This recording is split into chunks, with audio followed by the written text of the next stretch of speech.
Humor, haunts, and homicide.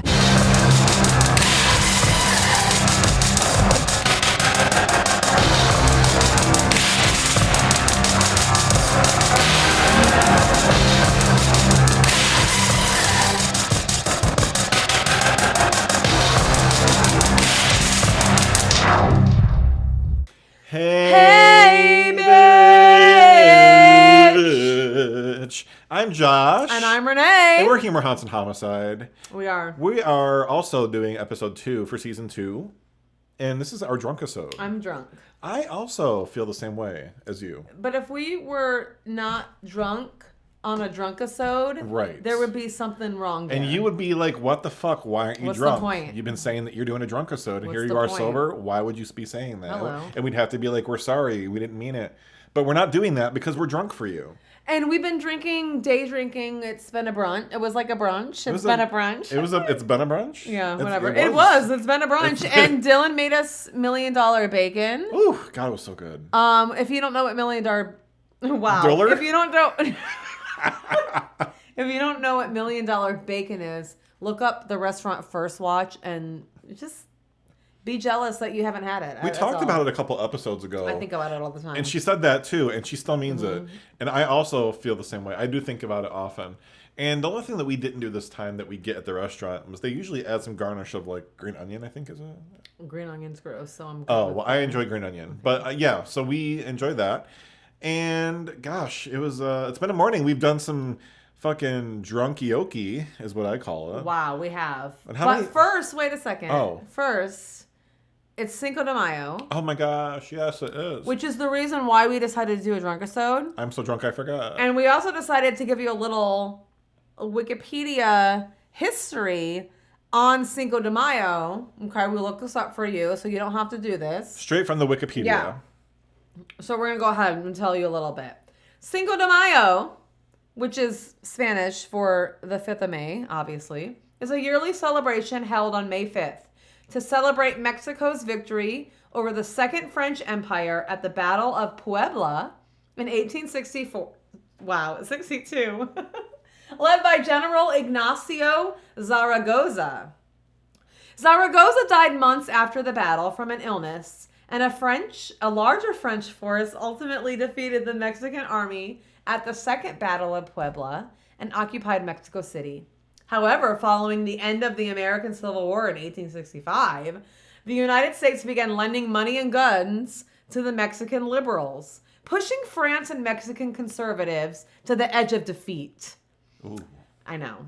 At the opening of the French chambers in January 1866, Napoleon III announced that he would withdraw French troops from Mexico. In reply to a French request for American neutrality, the American Secretary of State, William H. Seward, replied that French withdrawal from Mexico should be unconditional. Well, more popular in the United States than Mexico, Cinco de Mayo has become associated with the celebration of Mexican-American culture. Celebrations began in Columbia, California, where they have been observed annually since 1862. The day gained national popularity beyond those of Mexican-American heritage in the 1980s due to advertising campaigns by beer, wine, and tequila companies. Today, Cinco de Mayo generates beer sales on par with the Super Bowl. And in Mexico, the commemoration of the battle continues to be mostly ceremonial, such as through military parades or battle reenactments. The city of Puebla marks the event with various festivals and reenactments of the battle. Cinco de Mayo is sometimes mistaken for Mexican Independence Day, the most important national holiday in Mexico, which is celebrated on September 16th, commemorating the Cry of Dolores in 1810, which initiated the Mexican War of Independence from Spain. Cinco de Mayo has been referenced and featured in entertainment media and has become an increasingly global celebration of Mexican culture, cuisine, and heritage. So we just wanted to give you a little factoid thing there and just let you know that it is not the same as Mexican Independence Day. And it is definitely celebrated more in the United States than it is in Mexico. So, which I was interested to learn. That was also very interesting. Yeah. So I did love that. Yeah. So back to our drunkioki. Drunkioki. I mean, it's a drunkisode, drunkioki. Everything we do is drunk. So Yeah. it's got to be drunk that action. We sang a lot of songs this morning. So fucking many. I'm surprised I can speak, truthfully. And it's not like you just go into a drunkioki session without all bearings there. We go all in. All in. And man, we did 12 songs? We did so many songs. My vocal cords are, they know it. They know it. They're letting me know that they've been used. Yeah, and abused. But it's okay because we've done some great ones. Let's see. We did Normani and Sam Smith, Dancing with a Stranger. We did Celine Dion, a couple Celine Dion songs, which let me tell that's not easy to sing. No. Christina Aguilera and Ricky Martin. Yep, one of my personal faves. Yeah. Nobody Wants to Be Lonely. Yeah, we did a lot of songs, and basically the moral of this story is that we need to, as soon as possible, go to a karaoke bar. Yes. And show everybody what's up. But only when we're about this level of drunk. I don't know. I think we're always good. Maybe, but I feel like I get more balls to go a little higher or push myself a little more vocally. True. When I'm drunk. Like True. you said it earlier. Why does singing make you sound better? You said the word. It was your mom joke followed after, but you had said. I don't even. Do you remember? I don't even you remember. Said singing gets, or when you're shit. drunk, your vocal cords get all loose. So you feel that's what it is. You feel like you get more loose. That's what I said. So you feel like you can sound better, and I was like, oh shit, okay. That's what she said. Okay. Get a girl, but. No, you're right. But we would have to make sure that when we go, that Dylan drives us, and he's our DD. Yes. So we need to get drunk, and then we basically are gonna wow the pants off of everybody in the karaoke bar. And, maybe our next step is American Idol. Right. I mean, we got to start with the not so classy bars because you really got to gauge your level of applause. I might not be as good as I think I am. Right. We got to start at maybe, I don't know how to. I'm not going to insult anyone going to these bars, but I guess just hole in the wall bars, you know? You want to test those out somewhere that not a lot of people go to and see the crowd, see how they react to you singing. And it's like, oh my God, you're fucking great, go to The Voice. And then we're like, okay, maybe okay, cool. Yeah, and then our next step is going to City Walk in Orlando. If they still have, there used to be a bar. Well, you're going 0 to hero. Okay, there used to be a bar in Orlando on City Walk where you would go and do karaoke, and I'm pretty sure it's good people, it's good. That's my fear. Okay, but this is what I'm saying is that we start low. Okay. And when they tell us oh my God, you're amazing, then then we go a little higher. That's all. Okay, I respect that. That's all. No, but I mean it's fun. I get fucking terrified. I think that's my issue. Same. I know we sound better than people probably think we sound. I don't know if that. Wait, we sound. I don't know. That didn't make any sense. I don't think I sound good, but I think that people would be surprised to hear us sing together and know that we sound good. Is what you're trying to say is that people. Okay, we sound better than you think we sound. Yes. That's maybe what you're thinking. Okay, well. Who knows?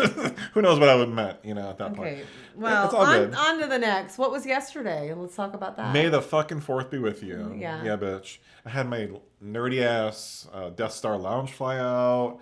I had a wallet that I ordered that arrived today, so it's a day late. I was kind of mad about that, but it matched my bag, so I wanted to go out and just have that fucking presence, the Force with you. I'm a nerd like that. Okay. So, my brother and some friends and I played Fortnite, which really tied well into the 4th thing because they had an update recently where some Star Wars skins are in the shop and you can use some Star Wars weapons, like a couple of different blasters, and you can fight Darth Vader and get a lightsaber. It's pretty fucking cool. Yeah, so. I'm going to do that thing that I do, and I'm going to talk about... I'm just going to segue right into Taylor Swift. Oh, let me guess. The Fortnite thing? Okay, because you talked about Fortnite, and, obviously on her new masterpiece of an album, The Torture Post Department... She earns no commissions for this praise, by the way. No, she doesn't. She has a song called Fortnite with Post Malone. Okay, I need to talk about something. Okay, please do. If I have people here that are Family Guy fans, there's an episode of Family Guy where Brian and Stewie are talking, and Stewie is talking about Cool Whip, and he keeps pronouncing it Cool Whip. Like whip. And Brian is like, why the fuck are you pronouncing it with, why are you emphasizing the H? whatever. And it's funny. Cool whip. Well, on the song Fortnite, there's a line where she says, I love you, it's ruining my life. And Post Malone replies, he answers with, it's ruining my life, except that he says, it's ruining my life. Oh, that probably made you cringe. It did. That's cringy. It is so cringe. It made me cringe, but now it actually, I love it because it makes me laugh hysterically every time that how do you change the song or the word ruining into ruining? I don't even know how you'd spell that, like HR or RH. Yeah, RH. Probably like rheumatoid arthritis. Like, rheumatoid. Right. Rheumatoid arthritis. Right. I have rheumatoid. It's very breathy and lippy, that rheumatoid thing. Anyway, please listen to it, especially if you're a Family Guy fan. Just listen to. You'll understand what it is. Unfortunately, I'm not. But Okay, but that episode is really funny. So yeah. Did you go to the movies last night? You told me you were going to the movies. Oh, I'm so mad, man. And this is why. So Dylan and I have not seen Dune. Dune is a remake, for those of you that don't know what it is. And it was done very well. The first one had some good praise, and Zendaya was in it. And isn't that with her and Timothy? Yes, Chalamet. Yeah, they were both in it, and Jason Momoa was in it, and what's his face from Guardians of the Galaxy?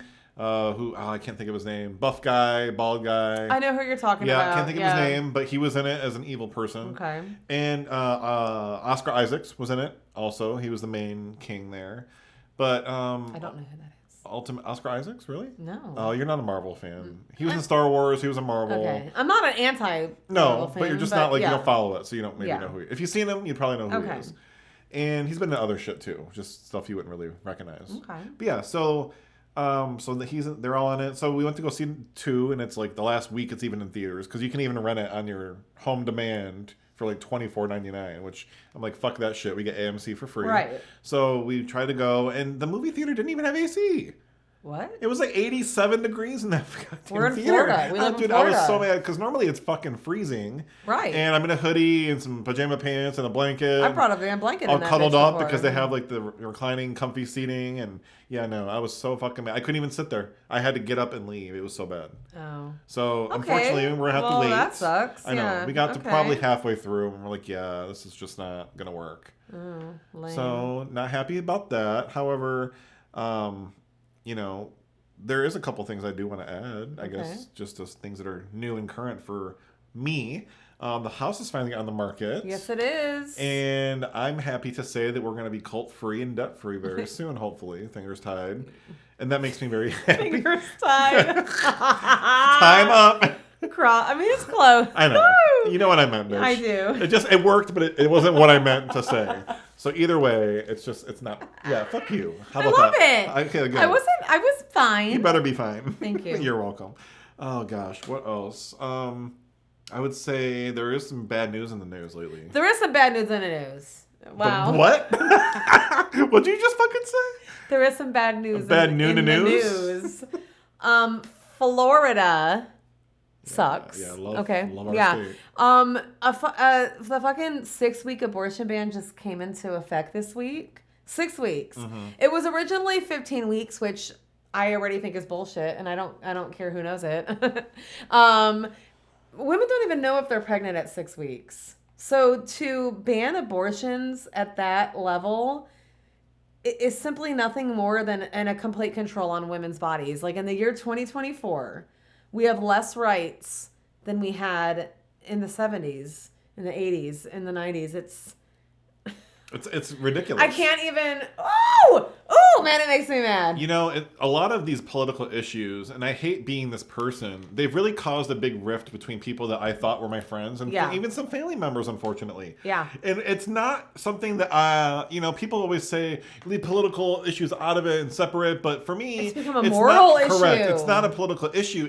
If you're okay with somebody taking control of your body, like what if somebody tells you you can't shit at 5 p.m. and that becomes mandated law? Are you going to be compliant? No, because that's your right to shit. If you are getting pregnant and it was, for God forbid, some rape issue or some incest issue. To be honest, it doesn't matter what it is. Correct. But I'm just saying, even to the extremities, some of these states are extends even to these people that have had these pieces of trauma and the victims of these traumas, they're not getting the rights. Yeah, I mean, I will say that most of these laws, and including this one, there are some, concessions for rape and incest and things like that, but it shouldn't matter regardless. It doesn't. It shouldn't. It's and terrible. Who can judge? Who can tell someone what they can and cannot do with their body? I mean, honestly, I hate it. No law should be able to do that. I hate it. So, sorry for those of you that don't agree with that. We don't really care. We are here to really speak our mind. And really are. And to say what we think is right. And, we really are. We're not here to make you happy. And that's not right. That's not right. And, ultimately, think about this. You've got sisters. You've got mothers. You've got daughters. Even if you don't have a vagina, you still have people that do that you've got to protect. That you have to make sure are safe and that their rights are protected. And if you aren't doing that, then shame on fucking you. Literally. Shame on you. Literally. And who the fuck are you to even have a say if you don't have one? If you don't have a vagina, don't fucking say a goddamn word about it. Honestly. How are men making laws these for white, crippled, bodies? fucking wrinkled up ass, dry ass Supreme Court people fucking goddamn national television that should be out of office long ass ago, but somehow because of our old ass laws, they're grandfathered in for life. Laws don't change and viewpoints don't change, but somehow the people that are in there don't have to. It's absolutely fucked. Yeah. Our president has to change, but our Supreme Court doesn't. Oh, man. There's so many things wrong with our systems. And I can't even get started because we don't have enough time in this Drunkisode. No guest here but us. Just us. And our other personalities. I mean, Champagne is a guest. It's a whole different part of us. Yeah, Champagne was definitely a big guest in today's episode. Yeah, it was. Well, let's lighten it up a little bit. Let's do that. And go into... Let's shake it off. Shake it off. Are you like that? That was for you. That was for you. You tailor-made it for me. I did. Who? What? Tailor-made? Tailor-made your joke. Taylor didn't make it. I did. No, meaning it was tailor-made. Don't give her the fucking credit, bitch. Oh my God, I wasn't. Okay, wow. Thank you so much. Okay, you didn't... Wow. Okay. We're going to go into our Mad Lib. Okay. Today's Mad Lib brought to you by RuPaul's Drag Race. Ooh, our girl. And it is called Sister Sister. Sister. Are you ready for it? I'm ready. Okay. BFFs, RuPaul and Michelle Visage. It's Michelle. What did I say? Michelle. You definitely said Michelle.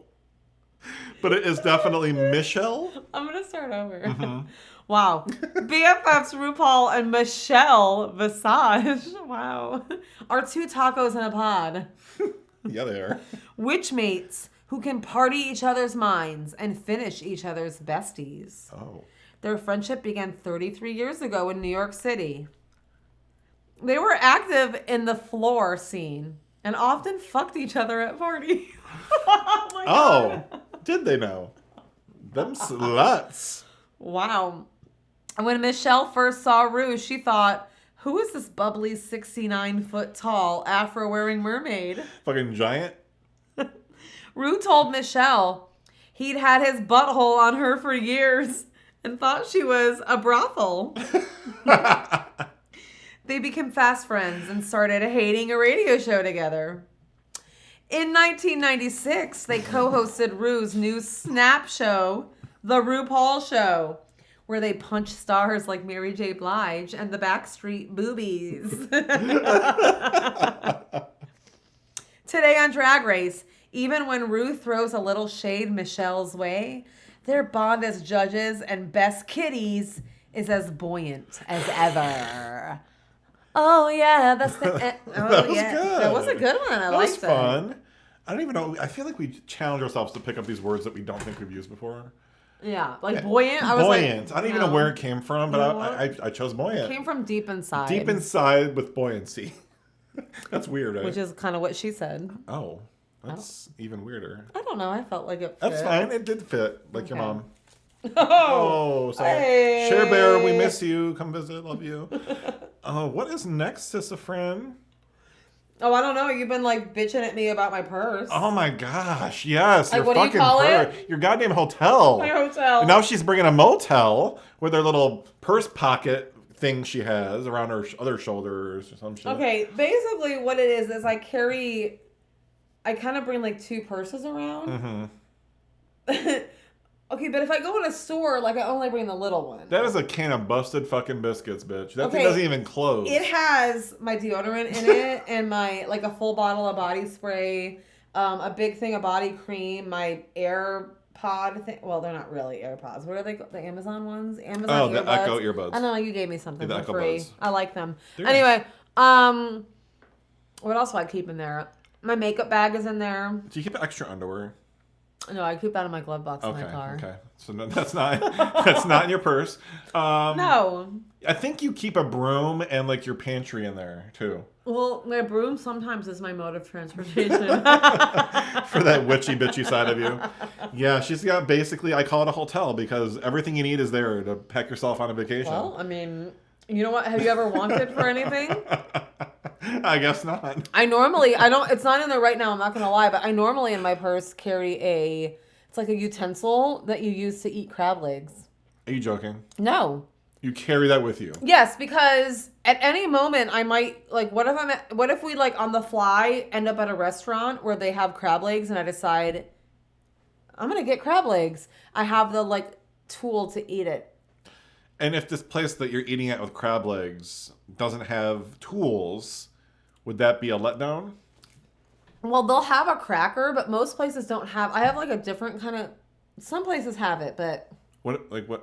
It's like you use it. I don't eat seafood. I know so it's hard to describe. So you use it. It kind of like cuts open the. Like it does like this thing where you can kind of like slice open the crab leg. Okay. And dig the meat out. That's disgusting, but I understand. It's so good, Oh, and then you dip it in lemon butter. That's disgusting. Oh my god, it's so fucking good. I want crab legs right the fuck now. Bitch, I'm sorry, but Okay, well, you don't get crab legs in this house. Okay, so. fine then. We need to stop talking about it. I guess so.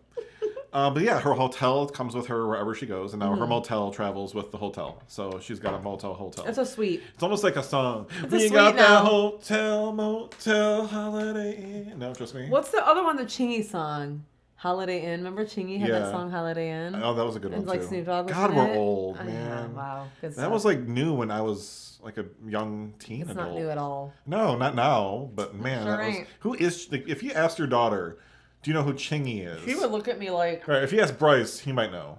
I don't even know if Bryce would know. He's more into the hip hop. Maybe. Hip hop rap. Wow. Hip hop rap scene. Wow. Whew. I just Hello. remixed the fuck out of those words. Hello. It kind of sounded fun though. Yeah, didn't it? well. That was cute. Oh, what else? Oh, you watch any good shows or anything? I'm not really, honestly. No? I haven't Okay. really been watching much this week. All right. What about any like audiobooks or any podcasts? Ooh. So on our season finale, I told the story about Gerard Schaefer. Remember he was Oh, gross, that fucked guy? up bitch. Yeah. Yeah. So when I was listening to the Morbid podcast, she had talked about the book that she had gotten most of her research from. So I decided to download it on Audible. So I've Yeah. been listening to that. Oh, cool. And it's been going into like a lot. I mean, I want to say it was like a 14-hour listen kind of thing. Wow. So like the detail is intense, and this motherfucker is grosser than you could even imagine. It's just Didn't he write letters in jail or something? Like, what he was wrote the whole stories. Oh.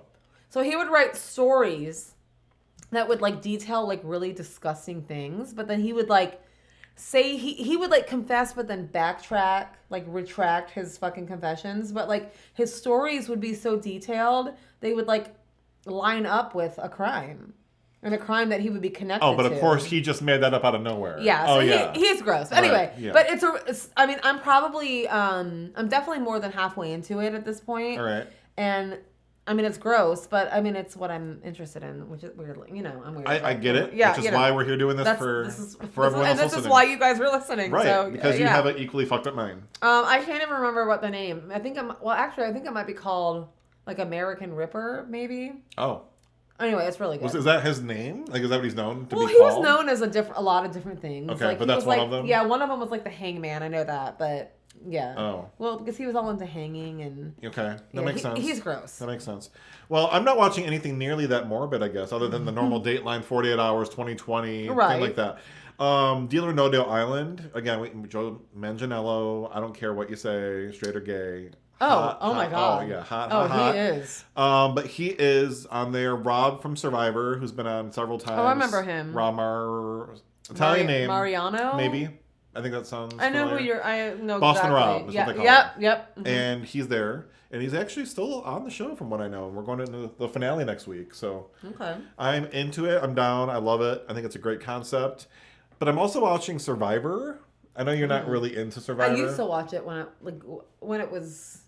When did you stop watching? Or do you remember what season?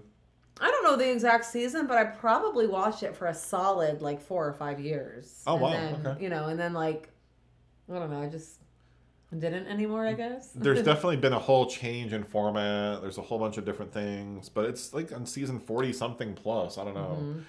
But I love it. So there's a girl on there named Liz, and we went to dinner the other day, and we were just kind of talking about TV and some wild moments.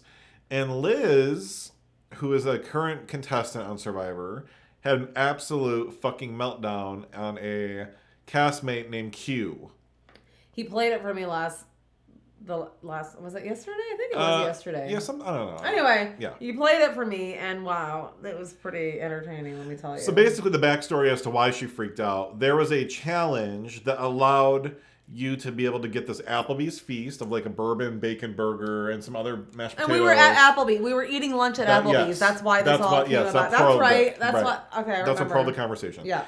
And then she had mentioned, every Wednesday night I go with my daughter and we have this ritual. Then we have this bacon burger and she gets the mashed potatoes. And then we go home and we watch Survivor and then we put her to bed. And that's our Wednesday night ritual, every ritual. And then the week before, she tried to get out this guy Q, who happened to win the challenge, Q1. And he had the option of choosing 4 different people. And she was literally screaming and begging, going, oh my God, I'm begging you. I'm literally begging you. Please, please. I haven't ate in 11 days. How would you feel? Please. And he's just picking everyone else other than her. Because he's bitch, I don't care what you say to me. Well, she tried to vote him out. You just tried to vote me out last night. Why do you think I would choose you? I don't care what you're going through. Fuck you, And apparently she says she has all these allergies to foods and yada, yada, yada. But she could eat fruits and coconuts and she just chooses not to. It's... So I understand if you were literally starving, you're probably already emotionally at the wit's end you got. This lady was screaming psychotically. And she had her head turned to the camera, right? And Jeff Probst was like, Liz, how do you feel about the fact that Q didn't just choose you? It was awkwardly, blunt. And she whips her head around to the camera and she just starts screaming at the top of her lungs. Screaming. If you want a good old cringy video watch, Google that, man. Google or YouTube it. Liz Survivor freaks out on Q, and you will find it. Yeah. And yeah, so that was interesting. And then she, I don't know, just what kind of narcissism? Me. I need to eat my ritual. Me. Just fuck you, bitch. Oh, and then she said, I don't feel connected to my daughter. She's putting that on him. Yeah, how dare you not let me... Him, yeah, him not picking her is making her not connected to her daughter. Bitch, shut the fuck up. Shut the fuck up. I can't. Shut the fuck up. Let's see. I guess right now would be a good time to segue into your story, huh? You want to hear us? Ooh, we're gonna change things up. We're gonna change it up. It's a different sode. I'm gonna tell us a different sode. A different sode. I'm gonna tell my story. It's a sode of a different color.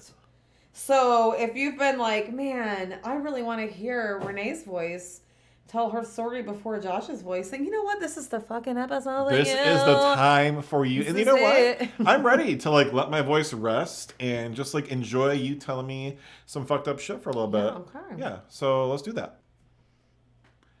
All right. I know this feels weird to say, but I go first, I guess. Okay. Yeah. Oh. Give me your story. Okay. Let me know what you got. Well, I'm going to be talking today about a man named David Avendano Ballina. Oh. All right. Okay. AKA El hamburguesa, which translates to the hamburger. Oh. Why? Is there a reason that he... I don't know. Okay, all right. It's just what I found. Okay. I will say before I start telling the story, I'm just going to let it be known that it was very difficult to find information on this guy. It's not easy to find Mexican serial killer stories online that are not like in Spanish. Mm-hmm. That are then like when you translate it, it's kind of weird. So I'm gonna tell you what I found, basically. All right. Which is okay. So now tell me why you've picked this person. Okay, well, I picked him because he was known as one of the most prolific serial killers in Mexico. Okay. And we are doing a Cinco de Mayo episode, therefore I thought I would do, since it had to do with Mexico, or I was going to do a Mexico story. All right, cool. Yeah. I'm down. So David Ballina was the alleged leader of Las Goteras, a gang of prostitutes who poisoned and robbed their clients from 1997 to 2007, and who were responsible for dozens of deaths. He is linked to at least 70 murders. 70? 70. Wow. Yeah. Making him the third most prolific serial killer in Mexico. Holy shit. However, because of Ballina's motive, he is not typically classified as a serial killer, which is just weird, but that's just because serial killers, like, there is like a specific like definition, I guess. But in my opinion, if you kill 70 people, you're a fucking serial killer. Period. Done. Serial killer is repetition killing. Yeah. That's the serial killer. So his criminal association operated mainly in bars and restaurants around Mexico City, but were present in several states of the Republic. It represented a great controversy regarding the double morality of society. Oh. Supposedly, according to detained members of the gang, David Avendano, along with his wife, Claudia Castillos, Maya, led the gang. Okay. So he had, like, his wife was, like, in on it, which, ugh. I wonder if that was by choice or if, true. You know, maybe he forced her. Maybe. So Las Goteras owes its name to the use of, okay, here we go. Hold on. I can help you if you get stuck. No, I'm going to try here. Ophthalmological drops. Good job. Mm-hmm. Which means eyes, combined with intoxicating drinks as a poison to perpetrate their crimes. Their modus operandi was simple but effective. The women belonging to the gang approached the victims and took them to motels where they were offered an intoxicating drink of high ethyl alcohol content, tequila or vodka normally, combined with the ophthalmological drops that had benzodiazepine, or however you say that, or cyclopentolate in the formula. These compounds, combined with the ethyl alcohol, act as suppressors of the nervous system. Those intoxicated with this mixture first feel dizzy and weak, followed by loss of consciousness, finally dying of cardiorespiratory failure. Whoa. Yeah. There's a lot of big words. Oh, yeah, like 4 sentences. A lot of big words there. Several times victims survived, but had strong detrimental after effects, ranging from an acute hangover to blindness or anaphylactic shock. Ooh. For fear of one's public image being tarnished, various survivors did not report their respective attacks. I guess if this person's killing 70 people, they're terrifying. Well, I think, too, that in other countries, especially some place like Mexico, to be attacked in that kind of manner it's almost like a lack of honor or something. Like way more than like here. Like here, it's like, you know, shit happens, we report it. It doesn't matter if you're a man or a woman. Like you're gonna. There's like a different stigma, I think, sometimes in other countries that comes along with like, oh, like a strong man was attacked. Well, I can't, you know, like report that because then I'm less of a man. Right. I think that, you know, anyway, yeah. On May 11th, 2007, one of the most important cells in the gang was arrested in Mexico City, conformed by 18 people, 11 men and 7 women. The detainees mentioned in their statements the existence of more cells and associated the band and referred to Avendano as their leader. A year later, after several investigations, David Avendano was arrested on February 12, 2008. The public was shocked at the news of the existence of such a gang, and, as I said, the victims were quickly demonized. Oh, I can see that. So it goes back to why they wouldn't be, willing to really help in the confession. Yeah. More controversial was that the long list of deaths contained the name of the brother-in-law of the former governor of the city of Chiapas. Okay. That is kind of shocking.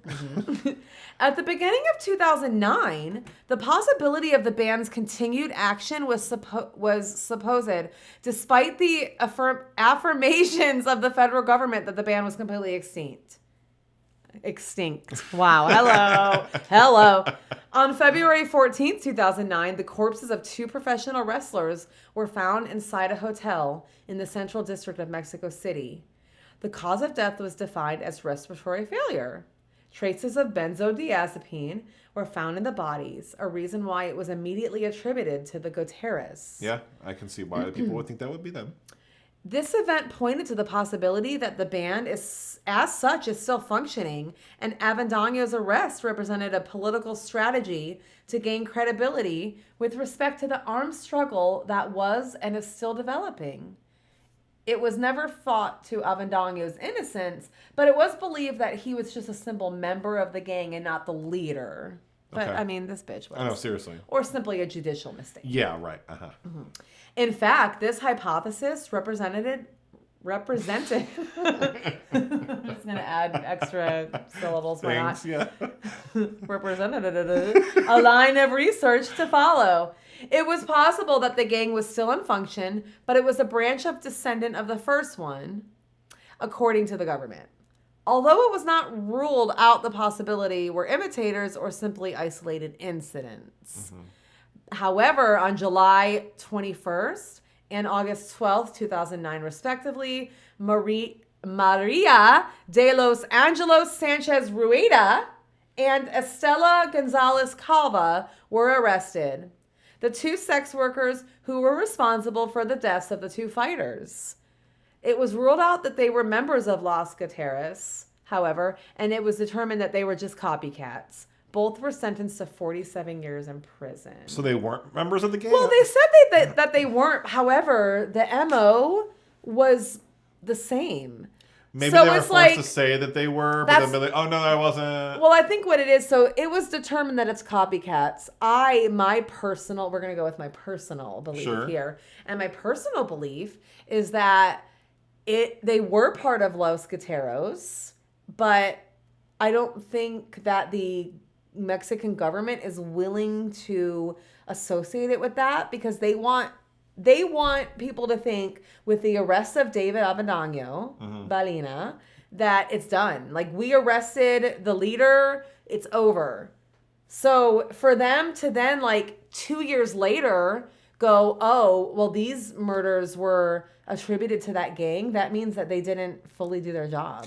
They'd have to admit that they didn't fully do their job. And like I said, in other countries, the pride is different than it is here. But also... But I mean, who knows? Weirdly enough, the influence that somebody has in prison as even a cult member can sometimes be unwavered. That too. So he could be, like, directing it from prison. Because the fear and intimidation that he might fucking get out and still get you. Right. Or even be able to boss these people around because they might still have people on the outside watching those people.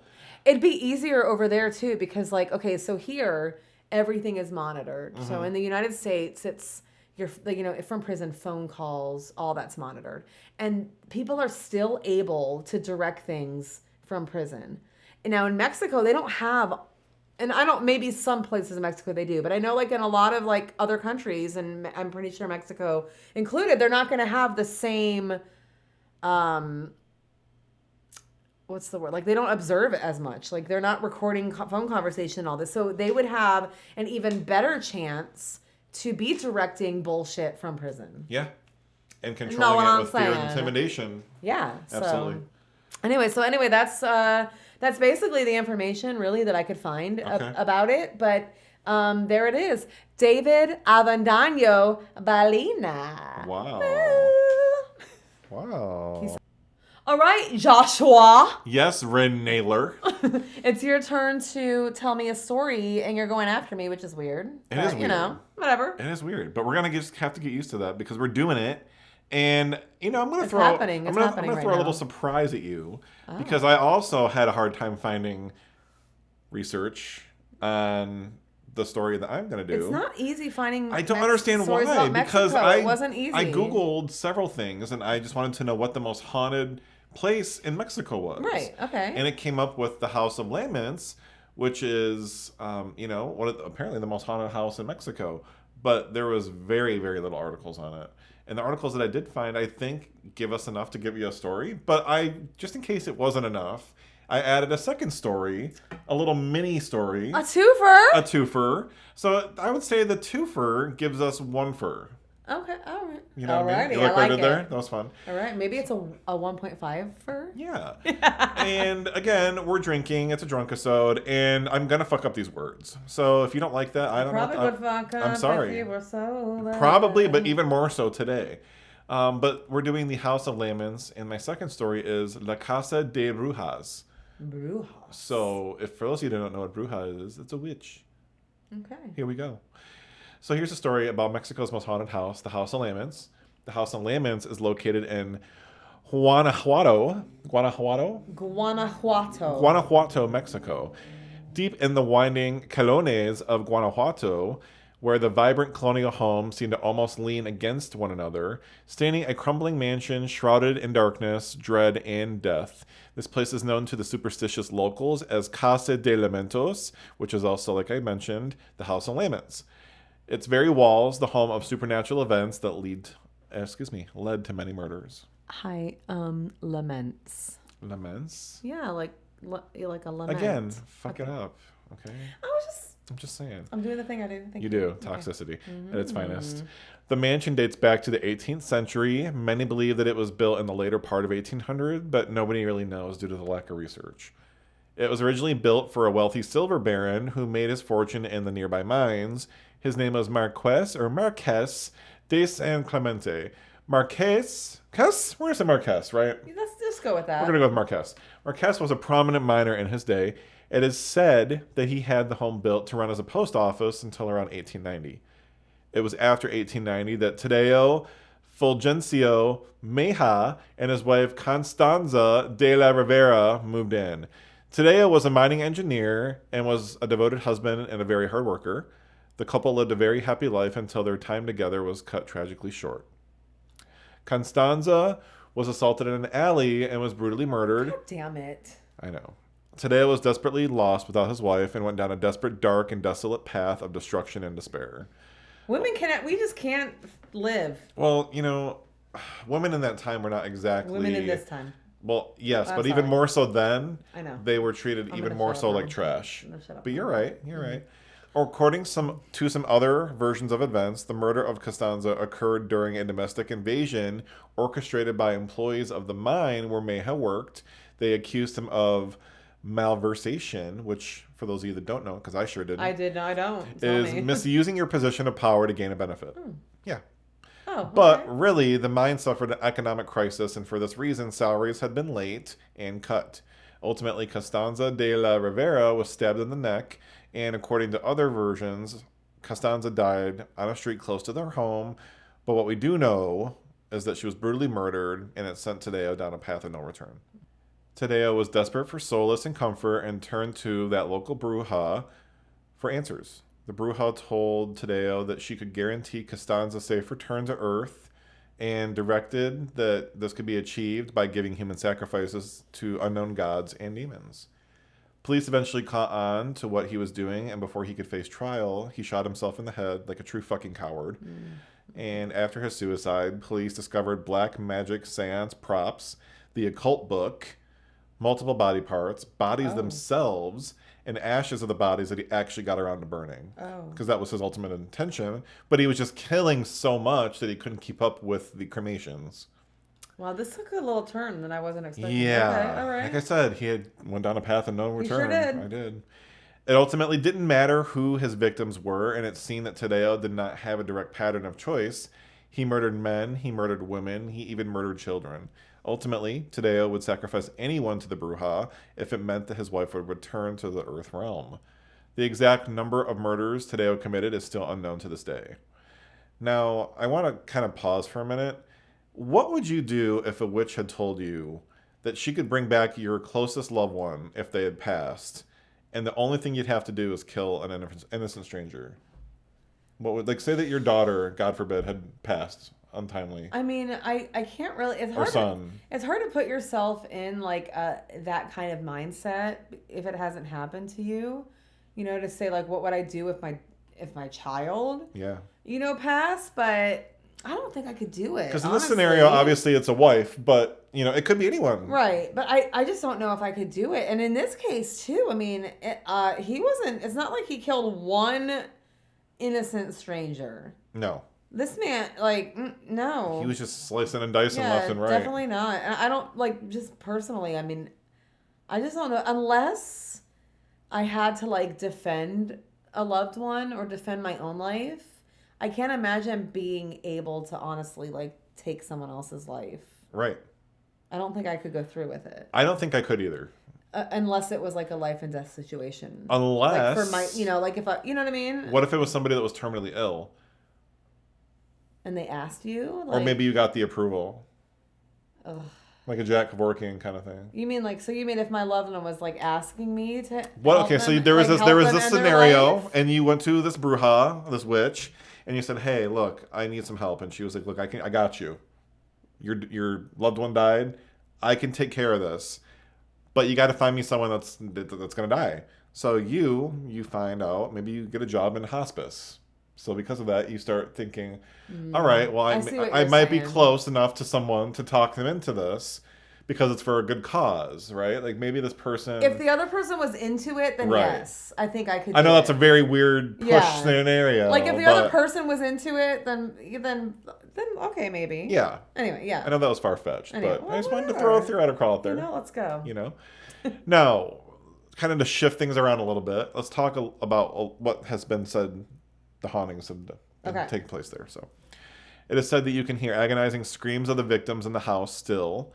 A pair of high heels can be heard walking throughout the museum, which is, the place that it was once a house is now turned into a museum. Okay. So they call it the museum. And cold spots can be felt throughout numerous places in the building. The show Extra Normal did an episode on the house, now turned museum, in 2011, a year after they transitioned from a home to a museum. So that was done in 2010. So today, Casa de Lamentos is operated as a museum that's open to anyone in the public. It brings anyone from anywhere, I said that really weird, all over the world that come and want to view this because of the haunting nature. It can only be toured for 45 pesos, which is around $2 per person in US dollars. I can afford that. I can. Let's go. I can make it happen. Another place. Here we go. But honestly, if you look at the pictures online, it looks more creepy than I think I'm even willing to try. Really? It's small, but it is terrifying. Like, it looks like a dungeon in there. And yeah, I can only imagine the shit that would happen in there. I'll go. Whew. We'll get to that. I'll post pictures on our socials for it. How's that sound? Do that. To this day, Casa de Lamentos remains an object of superstition and fear among people of Guanajuato. The bravest attempt to approach on nights that are on a full moon, leaving offerings to appease the tormented souls within. For the house is said to be a lingering reminder of the greed and cruelty of a man, once a place where laments of the damned will forever echo throughout the halls. Oh yeah, let's know. go. Now, the second story was La Casa de Brujas. Okay. And the main article for both of these stories that I've used and really reading almost directly from is eSpooky Tales article on both of them. They're on the same page. So I just want to make that known that I'm heavily reading from their articles. Mine was due to the lack of research. Mine was Wikipedia. Okay, I'm not going to lie. But I just wanted to make that known because I can't take credit for any of this. Course. So I also want that out there as well. Casa de Brujas, the House of Witches in Mexico City, is located on the eastern side of Plaza Rio de Janeiro. It was built in 1908 by the British engineer R.A. Pignon. Pignon? Pigeon? That's weird. Whatever. I hate that. Let's just move on. Hate that name. We're going to call him R.A. Pidge. Pigeon. That's right. This house was the first Gothic-style apartment building in Mexico City. It was ordered to be erected by order of damn you, making me laugh for immature childish things. By the order of President Porfirio Diaz during the celebrations of the Centennial of Independence. Initially, the witch's house served as a hotel and later a luxury apartment building. To enter, you could arrive on horseback during Durango Street. The building housed 4 apartments, and after its remodeling, the interior was decorated in an Art Deco style. It was commissioned by then President Porfirio Diaz as a way to commemorate the centennial celebration of independence. It was a first hotel, and then it later turned into a luxury apartment building. According to legend, in the maids' quarters lived a curandera named, how would you even say Barbara in Hispanic tongue? I don't know. Barbara? I'm just gonna say Barbara still. Barbara Guerrero, nicknamed Pachita, had a high-profile client base, and people like politicians, businessmen, and businesswomen usually came to visit her wherever she was if they needed to have anything to apply for a job, or they needed friendly advice, or maybe they had a dead loved one out there that they wanted to try to communicate with. Some say that she used to perform surgeries with a knife, healing her clients of their illnesses on site, even though she was not a doctor or prescribed at all with any medical training. The building was given the name Casa de Brujas around 1940 by children who lived in the area and were terrified. Years before Pachita ever had stepped inside the home, even. Oh, so it was already like that. Okay. Right. All right. Pachita, born Barbara Guerrero, like I mentioned, was born in 1900 in Parral, Chihuahua. That's cute. I don't. Yeah. Okay, I knew that was a city, but Chihuahua. I know it's a That's cute great. dog. That's Anyway. a little cute city. She is known as the psychic surgeon for her ability to heal, and she performed inexplicable surgeries. At a young age of 10, Pachita began to heal with herbs and showed great abilities. She started, quote, surgeries, claiming to be possessed by the spirit. Oh my God, how do I even say the fucking word here? Cuauhtémoc, whom she called Hermanito, or little brother, who, according to the healer, took over her physical body to perform the procedures for her. So basically, she's saying, this spirit takes over me and does these surgeries for me. Pachita always used the same kitchen knife for her surgeries, one covered with electrical tape on the handle. She never used anesthesia, and yet she said that she could literally remove organs from her patients and put others in place from out of thin air. Okay. Right. The impressive thing came at the conclusion of the surgery because once the wound was closed, she rinsed it with little alcohol and placed bandages over it, and after a couple of hours, she had sent her patients home where they would be resting for around 3 days. She instructed all of them to take certain syrups and infusions and followed the treatment to the letter. By the 4th day, her patients would be able to carry out their daily activities. Wow. Right. Okay. Weird, right? And it's said that in the dark room where she performed the surgical procedures, and by the light of a couple of candles, she was able to materialize healthy organs such as livers, bladders, or kidneys. It had to be that way in low light because she said bright lights damage organs. Weird. Skeptics say that these were either animal organs or organs provided by friends who worked in the medical field who believed in her powers. Now, I kind of want to stop there. If this had to be in low light, maybe it's because she did have the animal organs and she was swapping them when nobody could really see them in the dark. You know. I mean, either way, she's healing people. I guess.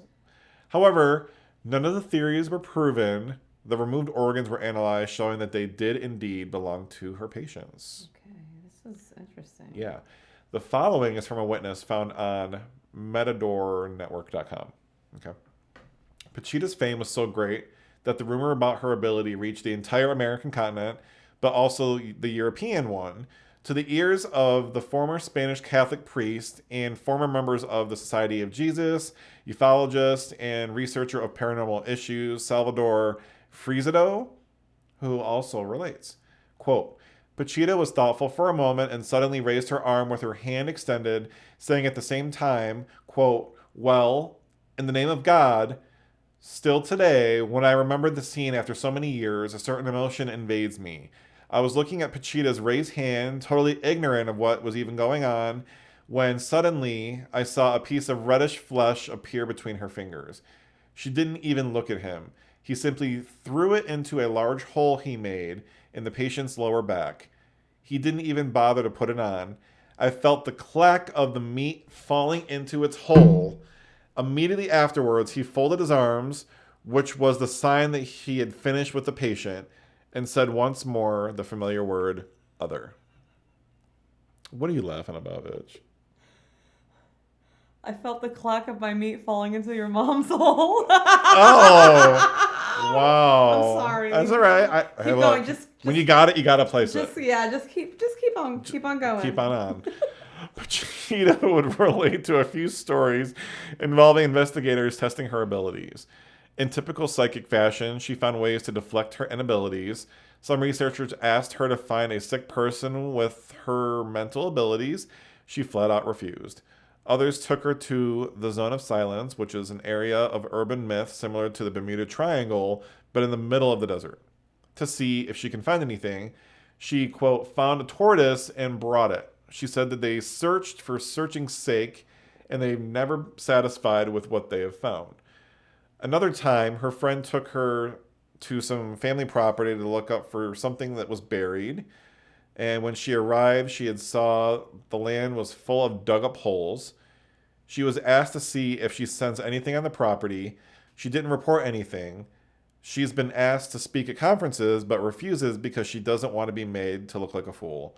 Her excuse, quote, I leave and brother, want to go ahead and say that word for me again? Quatama? Thank you. Arrives. I'm not even aware. Author Johanna Michelson asserted that every time there was a surgery, there would be a magical light that made the area around the room super clear. Pretty convenient plot device, though, don't you think? Yet others claim there was only a dim candlelight that was so dark that if anything happened, including fraud, while Pachita herself claimed that strong lights damage organs, well, I guess that's why surgeons don't use strong lights then. Well, they do. Right, but that's someone had wrote this, not me. Some claim that Pachita could literally create organs out of nothing, while others claim that she needed to buy extra parts from the city morgue. Yum. In addition, as one might guess, there were quite common accusations that she was a fraud, playing around with just animal guts. One really would think that Pachita, if she did have psychic powers, would perform them more consistently, while even Alejandro Jodorowsky, a total crank who seems to believe that every superstition under the sun is true, believes Pachita was just using tricks. You know, you're out there if you've even lost Drakowski. I have no idea who Drakowski is, but apparently he's just He's someone, I guess. some critic out there. Now, Pachita's fame had reached all of Mexico and abroad, such like I mentioned, the United States, Central and South America, and even Europe. In his sessions, it was common to hear several languages being spoken. Pachita was an extraordinary psychotherapist, and in many cases, she used her ESP to be able to know her patients deeply, taking care of their beliefs.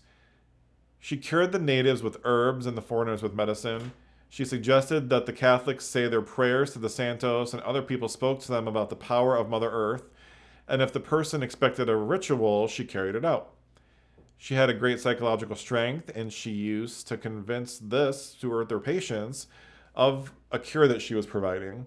So all psychosomatic diseases were cured. She also had great manual practicality, and some diseases were cured with chiropractic practices. She was visited by all social classes, and she was persecuted on several occasions and sent to prison. Did I say persecute? What the fuck did I just say? I don't know what you said. It didn't, yeah. Anyway. Until today, many of the cures have been carried out by her, although many of them have not been confirmed. Their physiological or psychosomatic origin is unknown. She has been the most famous healer the Mexico's ever had. Pachita sadly passed away in 1979 and lived to be 79 years old upon death. Those who lived in the building now claim that it's haunted. One famous radio show called La Mano Peluda received a phone call during one show from a woman named Brenda. Brenda claimed that when she first moved in, she would hear noises, which she attributed to her neighbors. Through a day or two later, she learned that she had no neighbors. Oh. She claimed to see shadows, demonic figures, and even the spirit of Pachita herself. She didn't last long in the building, and to this day, it's said that tenants move in and then they move out, and no one really lasts when they live at La Casa de Brujas. This, ladies and gentlemen, and all that pronouns themselves as they, Yes. was the case of the haunted Casa de la Brujas. Yes. Yes. Okay. I know. Okay. A little twofer for you. Yeah, I like it. Crazy, crazy, crazy. Okay, great. Well, my show source today for my story on David Avendano Ballina was the Wikipedia article about him. Okay. You did mention there wasn't a lot. I really did. So yeah. I'll give you that. I unfortunately do have some, but they're all very little on each article. So I'll start with the House of Laments. The Historic Houses article, the Wikipedia article of the House of Laments, eSpooky's Tales article for both, and Points in Travel.com's article. And then for my other story, I have got the Matador Network. I've got the Rational Wiki, and I can't even pronounce it. Ledar Sarbana blog. It's Leyendas Urbana's blog. Yes. And really everything else is going to be listed in our show notes. All the deets, all that you need. Everything. And Everything. yeah. So this has been fun. It really has been a good time. Getting a little tipsy. I love it. It's been fun. I hope that everybody else has had a great time. And I hope that you never forget that mystery never sleeps. And neither do fucking we. Bye.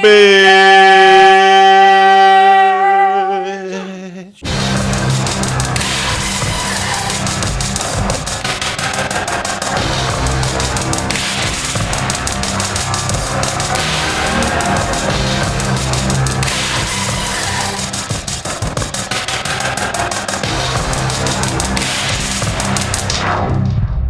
Humor, haunts, and homicide.